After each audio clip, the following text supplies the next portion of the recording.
Unity of Houston is an inclusive church where we seek to understand and live the teachings of Jesus and other spiritual masters. At Unity, we welcome all people from all spiritual paths and every walk of life. We celebrate the diversity of our city and of our world, and we teach love, tolerance, and oneness, seeking to live in harmony with open minds and open hearts. Wherever you are in your spiritual path, you are always welcome at Unity. Join us and discover that the life of your dreams is already within you. Thank you. Thank you so much, Bruce and Andy. You all are amazing. Yes. So I'm so happy to be here with all of you here tonight in the chapel, and those of you who are online too. We feel your presence and grateful you're here. And so we've been exploring Jack Kornfield's book, The Wise Heart, and tonight we're on chapter 7, The Liberating Power of Mindfulness. But before I get started, I had a thought that, this is only my second time speaking here at Unity of Houston. Most of you have never heard me speak, and whether you realize it or not, you've tentatively committed to spend the next 18 to 20 minutes hearing me talk. So I thought the least that I could do is tell you a little bit about where I'm going. So what I'm going to start by guessing some things about you. Don't worry, not your weight, not your age, and please don't do that about me either, but I'm going to guess some things about you. And then we're going to talk a little bit about suffering. And then we're going to talk about how the Buddhists use the practice of mindfulness to meet our suffering and to be present with our suffering. And then we're going to talk about gorillas. Why? Because we can, right? We can. We can talk about gorillas if we want. We can do whatever we want. So after we talk about gorillas, we're going to talk a little bit about the nature of the human mind and the mechanism of the human mind and how it works and what its favorite job is.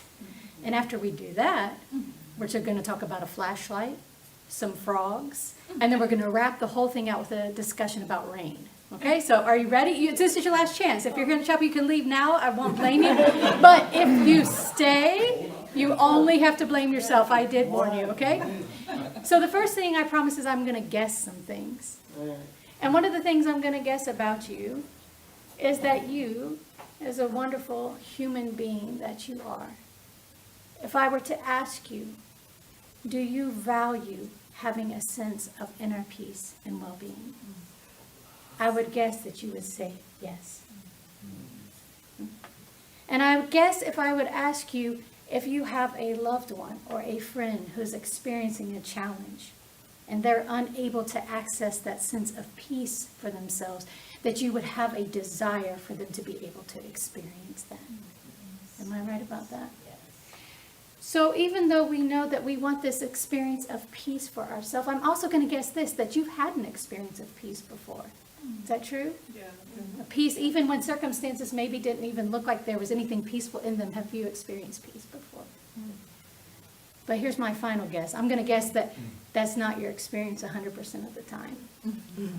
I'm going to guess that things occur in your daily life that you have thoughts about and that those thoughts create suffering for you. I'm going to guess that that happens for you. And the reason that I can feel confident in guessing that is because it happens for me. It happens for all of us. This is part of the human experience. There is that within us that is eternal, deathless, changeless, that knows our oneness with our divine, with our Creator, whatever name you have for God, that knows that and feels at complete peace with that. And yet, we live and inhabit this world of duality. We live in a world where things are constantly changing and shifting. And so when we have thoughts about how these things are shifting and they shouldn't be, they can cause us suffering. Those thoughts can cause us suffering. So how can we be with that suffering? Spiritual traditions and religious paths all across the years have sought to answer this question. What does suffering mean? How can we as humans be with it, of our own suffering, and be with other people's suffering? And in the Buddhist tradition, one of the answers is mindfulness. And we hear the word mindfulness. You've probably heard that many times. It's used different ways. If it meant mindful of stuff, I'd be like, I win. I got a mind full of stuff. And not all of it is good, but it's full. But that's not what we mean here. In the Buddhist tradition, mindfulness is about engaging with ourselves with curiosity and lightness. the Buddhist, Siddhartha Gautama, the Buddha himself, said this. He said, "My friends, it is through the establishment of the lovely clarity of mindfulness that you can let go of grasping after past and future, overcome attachment and grief, abandon all clinging and anxiety, and awaken an unshakable freedom of heart here now." An unshakable freedom of heart. Doesn't that sound like it would feel good to have? And not just, on our meditation chair, when we're out in nature, we're having just a lovely meal with loved ones, but an unshakable freedom of heart when you open up your email inbox, when you check the mail, when you get a phone call, when you get those certain texts, an unshakable freedom of heart in our daily life. So this is how we can learn to be with the things that prevent us from experiencing that. That's what mindfulness is, a tool for that. And one of the things Jack Kornfield talks about in his book as an example that we can use is gorillas. And in particularly, actually, Dian Fossey. Do you all remember Dian Fossey? The movie Gorillas in the Mist? And even if you haven't seen that, what you basically need to know is that she was a field biographer who had a great passion and great love for gorillas. She spent decades in Rwanda and the Congo in the jungle living with them. And Dian Fossey, the amazing thing about her is that she was able to get closer to these creatures than anybody else ever had. And after the service, please don't get your phones out now, but I encourage you to go on Google and see the pictures just as a reminder. She has little baby gorillas hanging off her head. She's really in there with them. She learned so much about them. And in fact, Jane Goodall credits Dian Fossey with the fact that we even have gorillas because they were on the verge of extinction. But what made her able to get closer to these creatures than anybody else had was not any particular skill she had. She was actually not a biologist by nature or by profession. But she had a mentor named George Schaller. And George Schaller wrote a book talking about how to get close to these creatures. And he said that most people, when they want to observe them, they have weapons. They have weapons. They go in fearful of these creatures, and they bring weapons. And not a lot of patience. They want to get in there, find out what they want to find out, and get out. So he encouraged Dian Fossey to be patient, to be curious, to have no weapons, to let the creatures come to her on their own terms. And there's a beautiful quote actually from George Washington Carver in the book where he says that Jack Kornfield quotes George Washington Carver, and he says that if you love anything enough, it will give up its secrets. And I thought that was so beautiful because this is what happened with Dian Fossey. She loved those creatures so much that they were willing to give up the secrets that they had not revealed to anyone else. So what does this have to do with mindfulness? Well, it has something to do with it. Because when we typically observe ourselves, when we're in a situation where we're not at peace, when we're struggling, when we've made a mistake, whatever it is, are we typically really curious and patient with ourselves? Maybe sometimes. But sometimes we come in with weapons of judgment, of criticism, of complaint. We are not viewing ourselves with the love, with curiosity and patience that's required to really get at the root causes of why we're suffering. So it's about holding ourselves a little more lightly. So there's a few-step process we're going to talk about in a few minutes and about being mindful. But I think one of the first things we need to talk about is the nature of the mind. The nature of the mind. Because believe it or not, even though we all have different thoughts going in our head, all of our minds have something in common. And that is that our minds want to solve problems. Have you ever noticed that? Your mind wants to solve problems. And that's a beautiful thing. We can think about all the problems that humans have faced since the beginning of time. Think about how far we've come. And that's from the creative problem-solving power of the mind, partly due to that. And yet, the mind is like how the hammer sees everything as a nail. The mind likes to see everything as a problem. And the funny thing about the mind is it sees everything as a problem, and guess what? If there's no problem, The mind loves its job. It needs job security. It'll create a problem for you. It'll create 2 or 3 for you. That's why you can be in an experience of bliss, one moment, just enjoying your life. Everything's wonderful. Maybe you're watching Steph Curry play basketball. That's for you, Maggie.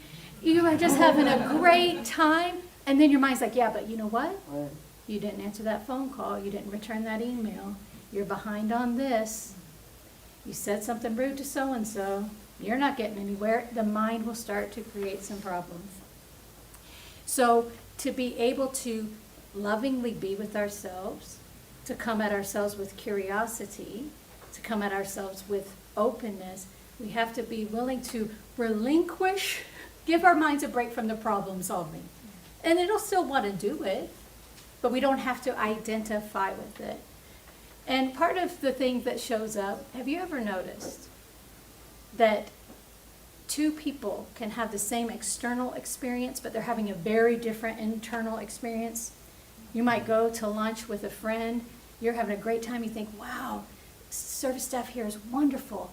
This food is so fresh, I love the ambiance, everything's great. And then you ask your friend, how did you like it? They're like, oh, that waitress was rude. And my food was, it took her forever to, completely different experience. And yet you had the same experience. Well, I have a story about that from my own life that I'd like to share. So my husband, who's here tonight, Chris and I one night, we're going to go for a walk. And it was a little dark outside. Actually, it was very dark outside. And we lived in a neighborhood at the time that had lots of walking paths. And some of them were really well lit, and other ones weren't so well lit. And so as we're heading out the door, he says, I'm going to grab a flashlight. And I thought to myself, great, he's bringing a flashlight because that path is so dark, and who knows what's out there, snakes, I would trip on a stick, whatever. That's good thinking. He's got a flashlight. He's got this under control.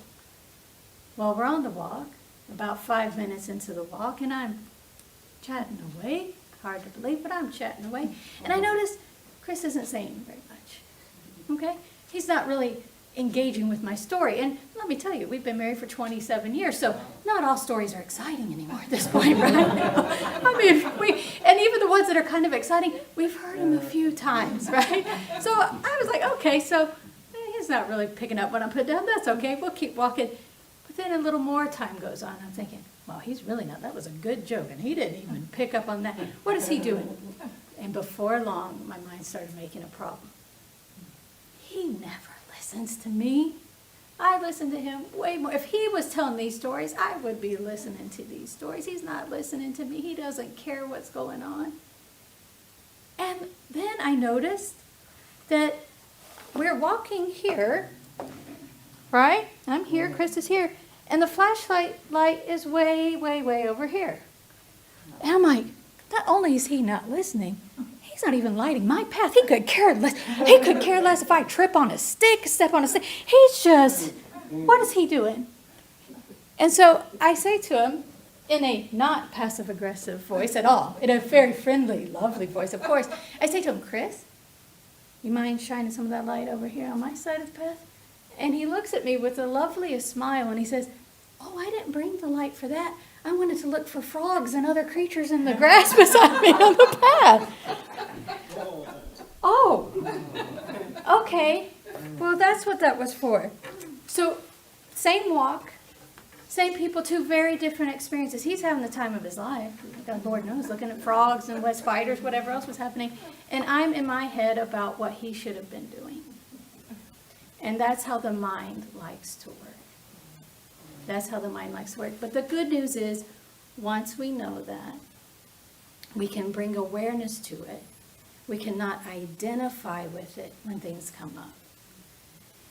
So as we begin to engage with mindfulness, the other piece that's key to learn, to know, and this is a quote from J. Krishnamurti, and he says that learning takes place only in a mind that is innocent and vulnerable. You may be thinking, innocent? Do I have an innocent mind? You don't have to answer that. Nobody has to answer that. What does it mean to have an innocent mind in this case? Does it mean to have a mind that's completely free of judgment and just thinks, holy, pure thoughts, everyone is one, we're all so beautiful and perfect all the time. That's not what it means at all. What it means is that our innocence is realized when we see the fact that we only behave from the place of our belief. So in other words, in that moment, you might say, the frog and the flashlight story, believing that Chris wasn't listening to me, I felt I had no choice to be a smart aleck about the flashlight, right? Because that's what I believed fully at that moment, is that I wasn't getting the attention that I needed.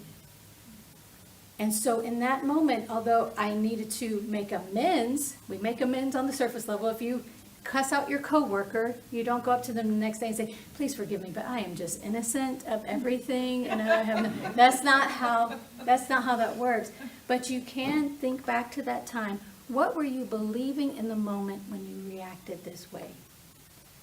What did you believe was at stake for your own safety, your own security, your own sense of being loved, your own sense of enoughness? What were you believing that made you feel some kind of disconnect or discord and then react in a particular way?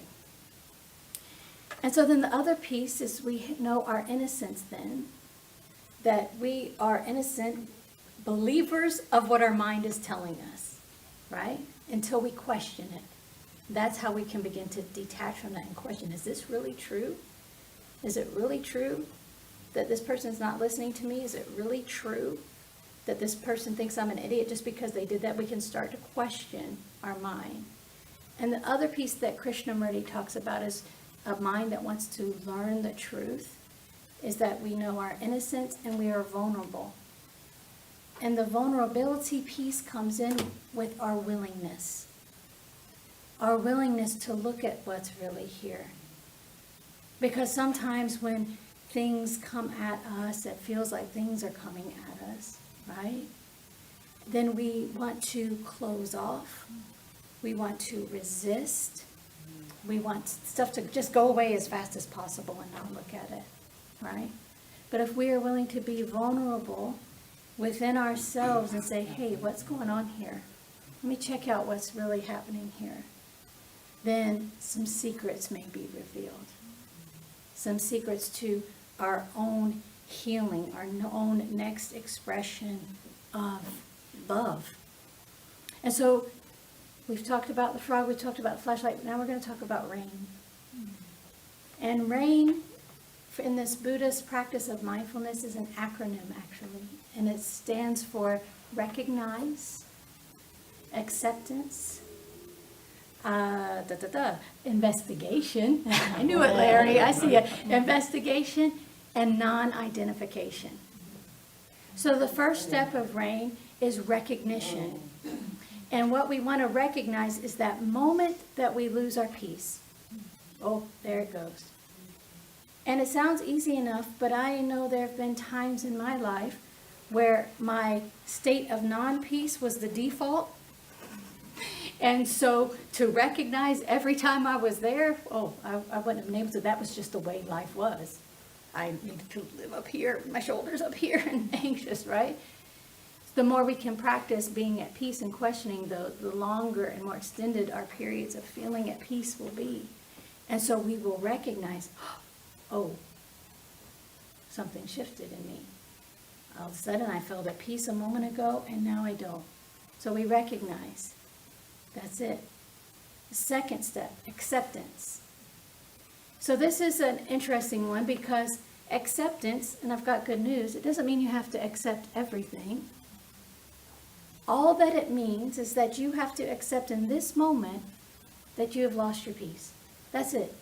Your mind will tell you, oh, you're trying to say I should accept that Chris never shares that flashlight with me, that he never shines it over here, that he cares about frogs more than me. No. You're not being asked to accept the story that your mind is offering up.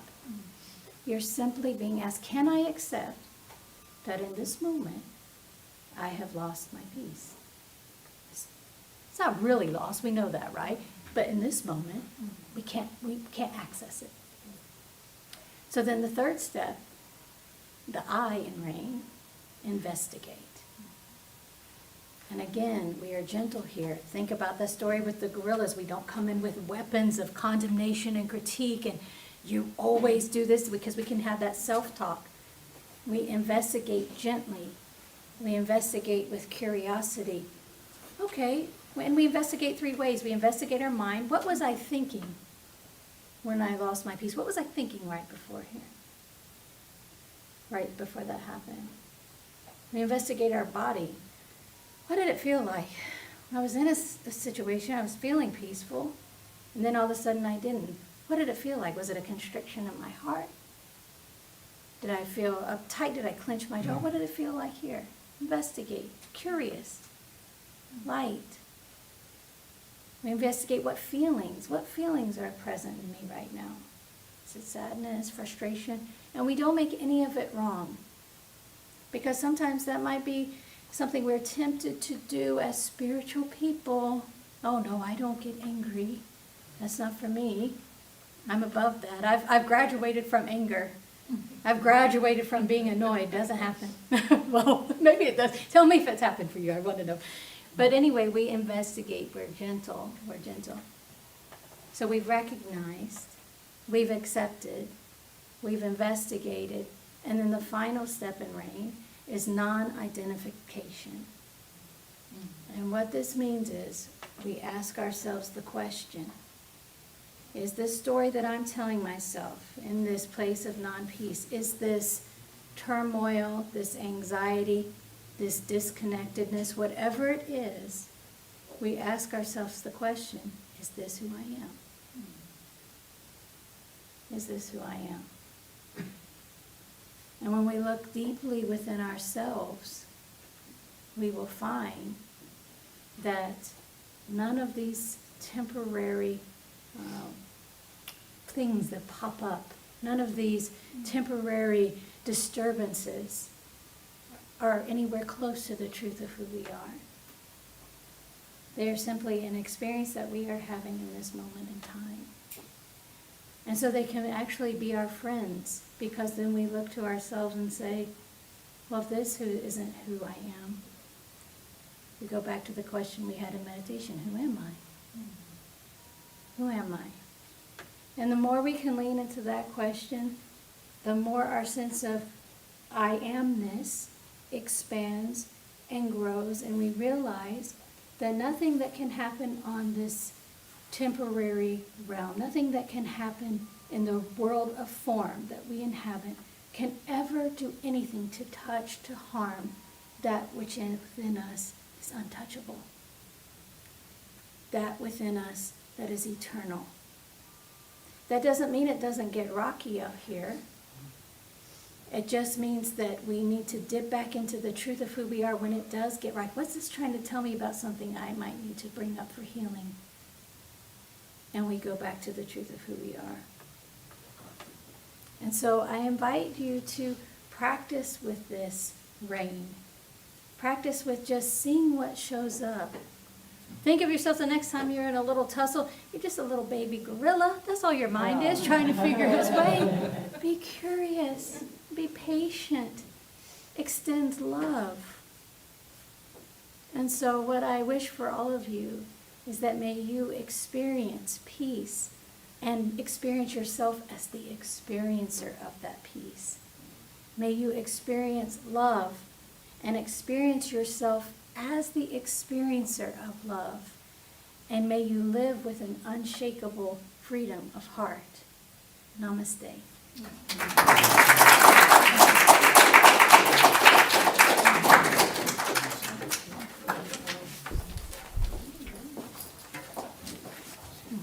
Sheila, you're going to come up here? Oh, did you? Yes, Rev Sheila, come on up here. Yeah, come on up here. Well, thank you. Nice surprise. I like surprises. Good, you go with the flow.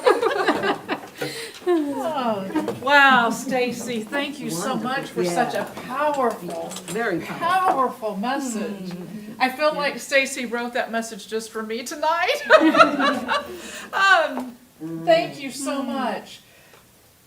The part about losing your peace and being gentle and kind with ourselves when this happens to us. I just this very night have lost my peace, so I'm so thankful for this message. And I love what you said about the mind talk, about what our minds will do. My mind, a situation happened in my mind. I lost my peace, and my mind went straight to, oh, they don't care, they're so disrespectful, my feelings don't matter. My mind talk is just all over the place with this situation that has happened today. And what you've done with your message has brought me back to, this is my human experience right now. It is really not who I am. To lose my peace to this degree, and you've brought the message home back to me, to the questioning of why I'm feeling this way. Is it not so much about them as it really is me, why I'm feeling this disrespectfulness, so thank you for that. Thank you for helping me come back home to who I really am, and shifting me into a different place. It's really made a difference for me tonight. Thank you so much. And I was really impressed with the acronyms.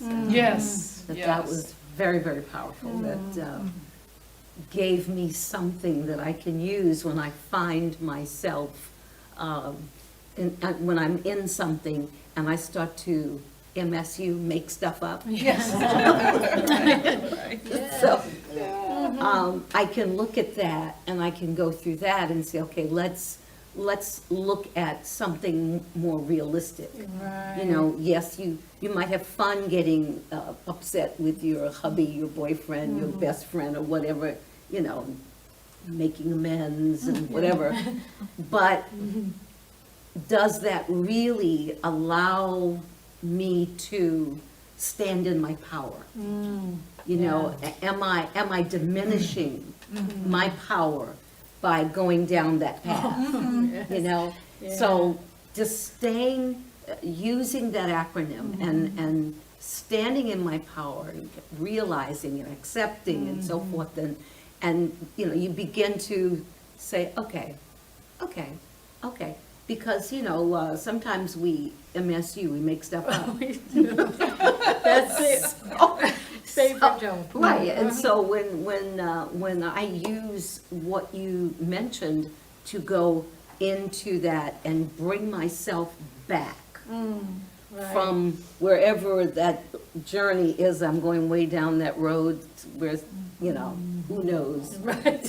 Who knows where it goes? But I really like that. I really like that, and I intend to use that. Yes, well, it's in the book. It's in the book. Yeah, please feel free. I intend to. Thank you. Thank you so much, because it really puts something there that I can use to nip it in the bud. Yes, I'm glad you said that, because that's the issue. The mind, it can be also, it's like a runaway car. Once it starts going, it just picks up that momentum. And it's so good at finding evidence. Oh, this is just like that time and that time and that time and that time. And before you know it, your whole mind has constructed a whole case against this person or this situation. But it's so amazing without you doing any effort. So if you can recognize it before it goes, like you said, all the way to wherever it's going. Oh, this is where it's going. And it'll tell the same story over and over. It doesn't get tired of it. It'll just, keep recycling those old stories about being disrespected, being unheard, being not enough, whatever it is for you.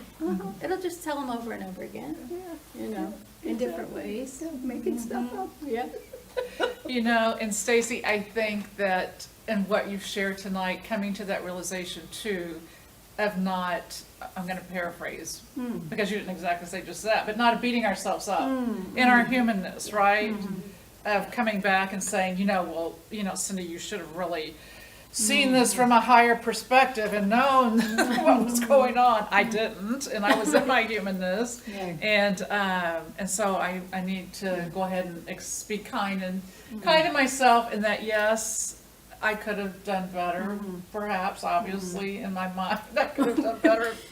But not beating myself up for it, but looking at the situation and going back and sitting down and having a chat with this person. Yeah, it's so important. Yeah, yeah, bringing that mind back into alignment. Yes. With that whole I am, the God energy and so forth. Because that way you stay in that beautiful love alignment with this person. Yes. And you're able to come to a realization, stand in love, and go forward in peace. I really like that. I can steal that one. Well, and I think to what you're saying too, both of you, about it's important to see ourselves as innocent. And again, not innocent of ever doing anything wrong, but that innocence of, because I believed what my mind was saying at that time, I reacted such and such. And the beautiful thing is, we do give that gift to ourselves. It's freeing. But imagine what that can do when we to work on forgiveness for other people. When we know that they are acting a certain way because they believe what their thoughts are telling them they have to do in this situation. And that doesn't mean we condone bad behavior, of course not. And you know, people, we need to be accountable to one another for how we treat each other. And yet, that opens up a world of possibility to have compassion for people when we know that we're all just acting on our own beliefs, you know, acting on what we believe our mind to be saying, right? So it's like someone told me something a long time ago. When we know better, we do better. Yes, So yes. basically that's, Yeah. I like That's that, right. yeah. That's exactly right. Well, thank you for bringing us back home to who are we?